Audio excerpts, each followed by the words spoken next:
Yang paling kita takut tu ialah jangkitan kuman. Nama saya Dr. Helen Tan Chen Chen. Saya bekerja di KPJ Pusat Pakar Mata, Center Foresight, KL branch and Rawang branch. And also I'm practicing in the Tun Hussein On National Eye Hospital. Ada pantang larang lain Dr. Helen? Kalau seminggu rehat kan? Memang pesakit suka tanyalah kan pantang larang. So boleh. kalau kita tengok balik the basic tu kan, yang paling kita takut tu ialah jangkitan kuman. Okay, seperti operation mata yang lain, operation cataract, glaucoma, even laser procedure.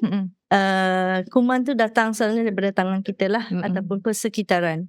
So lepas operation dinasihatkan cuci tangan bersih, okay, sebelum letak ubat, selepas letak ubat kenalah jaga bersih, tempat yang bersih, and then itulah datang follow up supaya doktor akan check.